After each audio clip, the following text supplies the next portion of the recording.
Berprestasi kami di dunia, bermartabat kami nanti di surga.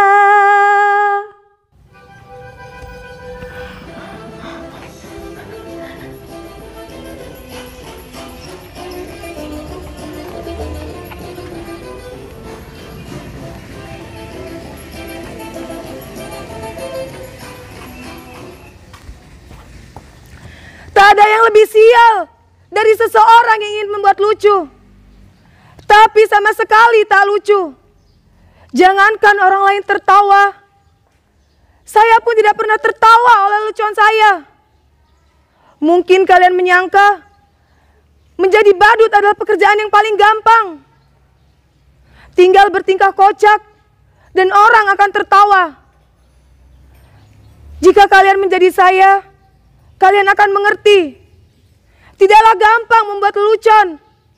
Apalagi jika kalian sedang tidak ingin tertawa. Lagi pula, di zaman ketika orang-orang gampang tersinggung dan gampang marah, membuat lelucon tidaklah gampang seperti yang kalian bayangkan.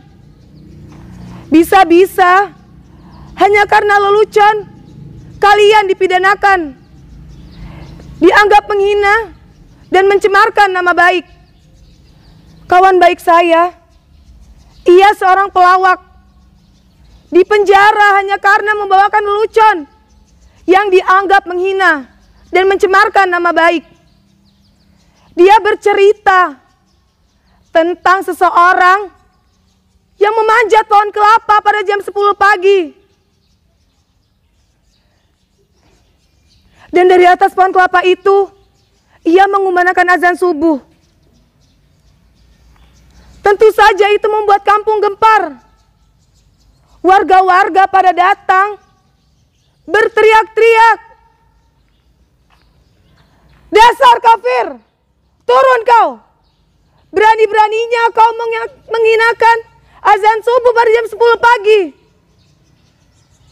Dan dengan tenang, orang itu menjawab, "Siapa yang kafir? Siapa yang aneh? Saya mengumandangkan azan pada jam 4 pagi.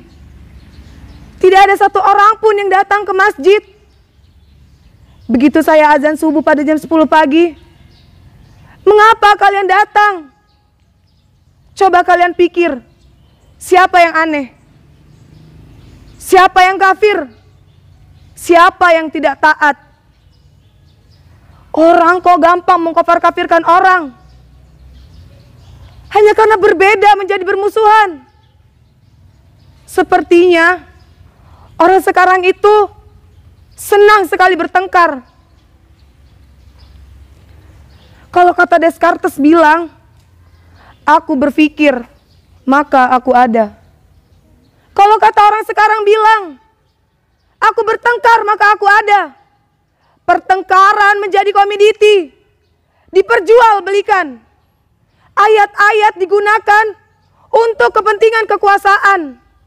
Makanya sekarang itu susah membuat orang lain tertawa.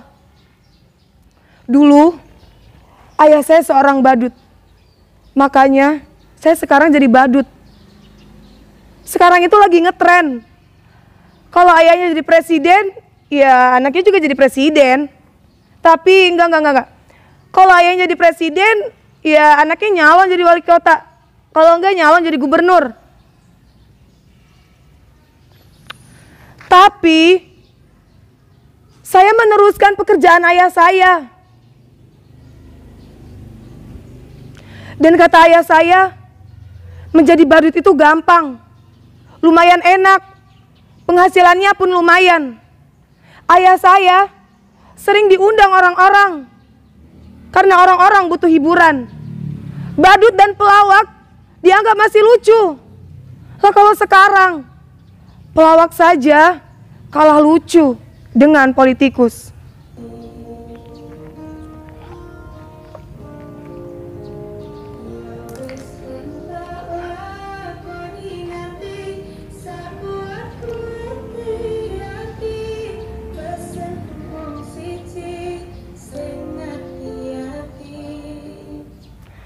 Aduh, aku kira kamu gak bakalan datang ke sini. Silakan, silakan.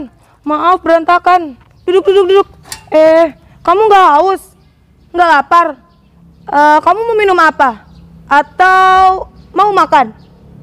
Syukurlah, kebetulan saya tak punya apa-apa. Tapi kalau kamu mau, kita bisa pesen GoFood dong. Tapi kamu yang bayar ya. Penonton, yang saya bawa adalah pacar saya loh. Jangan terus mengejek begitu. Badut seperti saya juga manusia. Bisa falling in love dan punya pacar. Kenalin, namanya Rahmat. Lengkapnya Rahmat Sobirin. Terima kasih, kamu sudah datang menemui saya.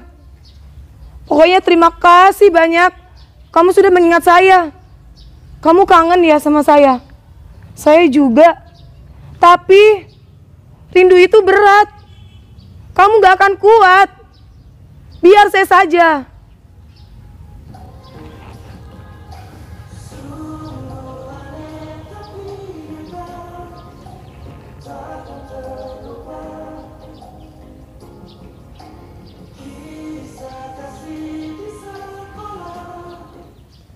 Saya kira kamu udah gak mau lagi sama saya, Rahmat. Dan katanya kamu udah punya pacar baru. Lebih cantik, lebih glowing, lebih putih dari saya. Tapi percayalah, apapun yang terjadi, aku tetap cinta kamu.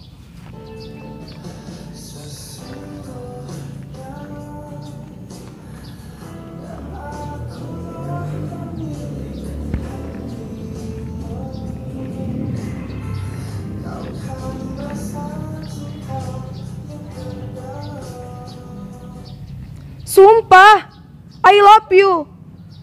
I miss you, Rahmat. Rahmat, di mana kamu? Rahmat.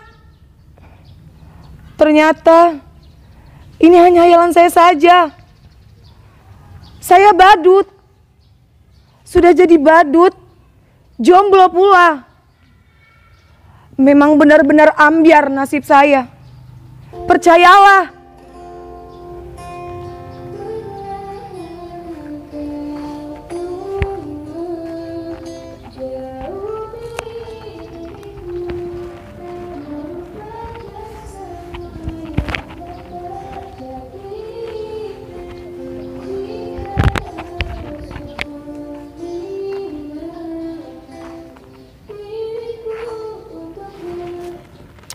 Kenapa kalian melihat saya seperti itu? Apa ada yang aneh dengan saya? Sudah saya katakan, saya itu orang yang sial. Saya itu badut yang sial. Tapi barangkali inilah takdir saya. Kalian lihat penampilan saya? Begitu keren dan parlende. Kini saya sudah memakai baju yang bagus.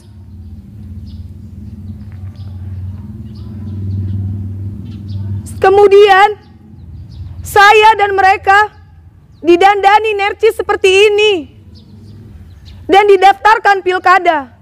Padahal saya nggak tahu pilkada itu apa, dan saya nggak tahu bedanya pilkada dan pilkab itu apa.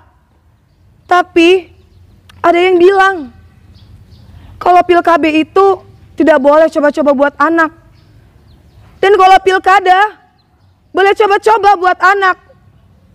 Makanya sekarang itu banyak anak pejabat dan pemimpin yang coba-coba ikut pilkada. Suatu hari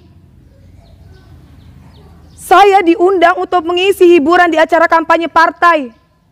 Menurut saya penampilan saya biasa-biasa saja.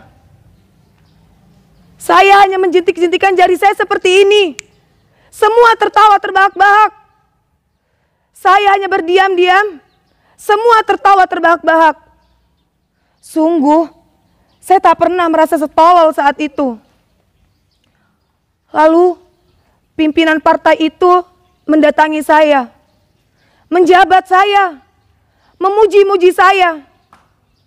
Dan ia bilang bahwa saya adalah sosok yang karismatik. Dan ia juga bilang, menjadi pemimpin itu tidak perlu cerdas, tidak perlu pintar. Yang penting disukai banyak orang. Saya nggak pernah tahu pilkada itu apa. Ijazah pun saya tak punya. Tapi mereka bilang, ijazah bisa dipalsukan. Ijazah saja bisa dipalsukan, apalagi kebenaran.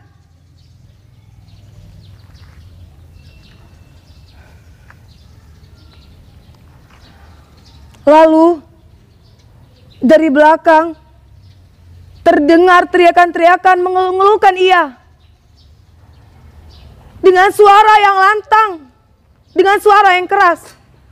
Hidup pemimpin kita, panjang umur pemimpin kita, maju negeri kita. Betapa sialnya hidup saya. Dulu saya jadi badut.